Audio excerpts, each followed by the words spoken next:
The new income tax regime, there is a feeling that it disincentivizes savings. How do you react to that? I gave you the logic. Yeah.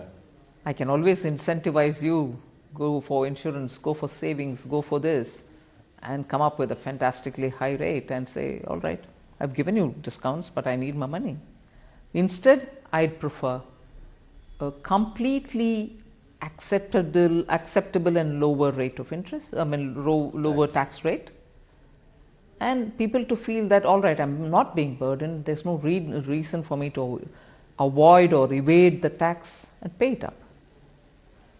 And you have the choice of deciding your own saving instrument, right? You're not. I was going to say, I'm on the side, or I belong to that school of thought which says, if the taxpayer is left with more money in his hand because we collect less tax, I would think that he's the best judge to decide where he has to put his money, and he doesn't need an incentive to run his family or to protect them from ill health or to not bother about his future, save for future and so on.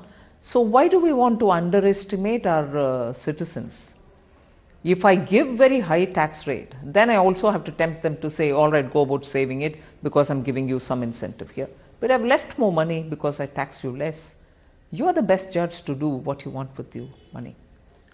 Some of the experts feel that it was a rather bold move for you to reduce the rich tax from 42.7% to 39% in what is an election year. But is it that you've given some and taken away from the other hand as well, and so it's a zero-sum game in a sense?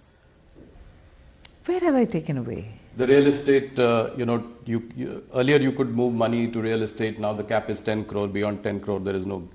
There are a couple of. That's not taking away. It is like saying, beyond 10 crore of a house that you have, why do you want to also expect favors for a second or the third or the fourth? Correct.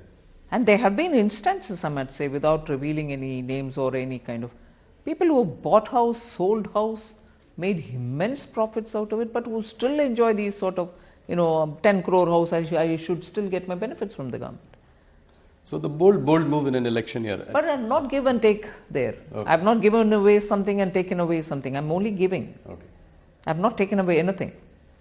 So that's as I said, a bold move in an election year, because people don't expect you to do it.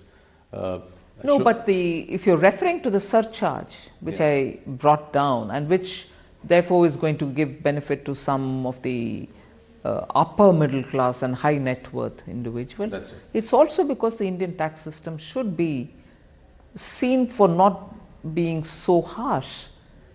With your 30% surcharge, you were reaching a total tax of 42 point something, 75 or something. 42.7%, yeah. 42% of tax taken away.